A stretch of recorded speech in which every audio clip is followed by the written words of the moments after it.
Siddiqui voice channel. بسم اللہ الرحمن الرحیم۔ السلام علیکم ورحمۃ اللہ وبرکاتہ۔ نماز کی اہمیت کی بات اگر کی جائے تو یہ دین اور اسلام کا سب سے بڑا ستون ہے،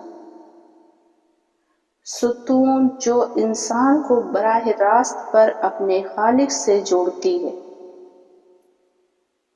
قرآن و حدیث میں بار بار نماز کی تاکید آئی ہے اور اسے ایمان کے بعد سب سے زیادہ ضروری عبادت بھی قرار دیا گیا ہے۔ نماز ایک ایسا ذریعہ ہے جو انسان کی زندگی کو سنوارتا ہے، گناہوں سے بچاتا ہے۔ نماز اللہ تعالیٰ کی رحمتوں کو کھینچ لاتی ہے۔ اسلام کی بنیاد 5 چیزوں پر قائم کی گئی ہے۔ اس میں سے ایک رکن یعنی ارکان نماز ہے۔ حضور اکرم صلی اللہ علیہ وسلم نے فرمایا کہ نماز دین کا ستون ہے، جس نے اسے قائم کیا اس نے دین کو قائم کیا، اور جس نے اسے چھوڑ دیا اس نے دین کو چھوڑ دیا۔ اس سے معلوم ہوتا ہے کہ نماز ترک کرنے سے انسان اپنے دین کو کمزور کر دیتا ہے۔ ترک کر دینا یعنی کہ چھوڑ دینا۔ یہی وجہ ہے کہ قرآن میں بار بار حکم آیا کہ نماز کو قائم کرو، سستی نہ پالو، لاپرواہی نہ کرو۔ نماز انسان کی روزمرہ زندگی میں پاکیزگی اور نظم و ضبط پیدا کرتی ہے۔ دن میں 5 وقت کی نماز پڑھنے سے بندہ دنیاوی مشاغل سے نکل کر اپنے رب کے سامنے حاضر ہوتا ہے۔ یہ بار بار کی حاضری انسان کو یاد دلاتی ہے کہ اصل مقصد اللہ کی رضا ہے۔ نماز کے ذریعے انسان کا دل نرم ہوتا ہے، غرور ٹوٹتا ہے، عاجزی پیدا ہوتی ہے۔ نماز نہ صرف آخرت کے لیے فائدہ مند ہے بلکہ دنیاوی زندگی میں بھی اس کے لیے بے شمار اثرات ہیں۔ جو شخص نماز قائم کرتا ہے اس کی زندگی میں سکون، برکت اور خوشی آتی ہے۔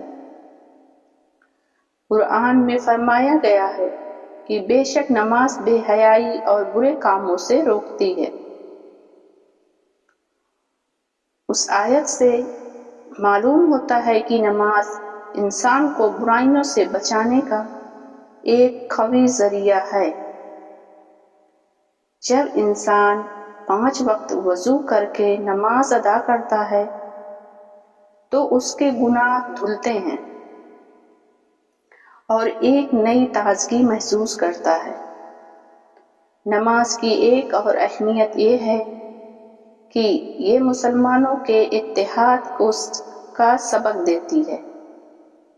جب ایک صف میں سب کھڑے ہو کر اللہ کے سامنے جھکتے ہیں، چھوٹے بڑے، امیر غریب، کالے گورے کا فرق ختم ہو جاتا ہے۔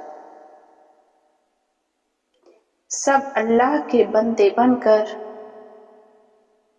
ایک ساتھ جھکتے ہیں اور سجدہ کرتے ہیں۔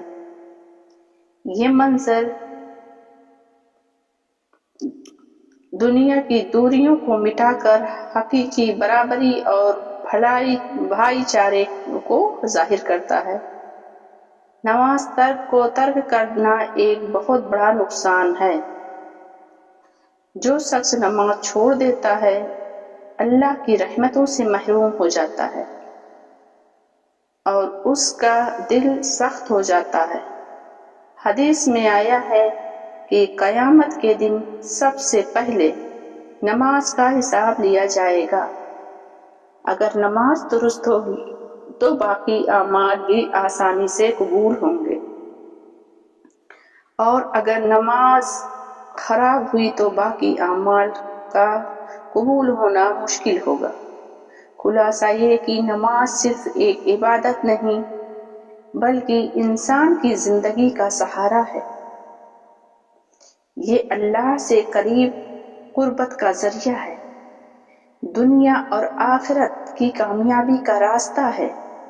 جو مسلمان نماز کو دل سے اپناتا ہے اور سکون، برکت اور اتحاد اللہ کی رضا پا لیتا ہے۔ اس لیے ہر مسلمان پر لازم ہے کہ نماز کو اپنی زندگی کا لازمی حصہ بنائیں اور اسے کبھی ترک نہ کریں۔ اللہ سبحانہ و تعالی ہم سب کو نماز پڑھنے کی مکمل توفیق عطا فرمائے، ہدایت کے راستے پر چلنے کی توفیق عطا فرمائے۔ آمین ثم آمین یا رب العالمین۔ وآخر دعوانا ان الحمد للہ رب العالمین۔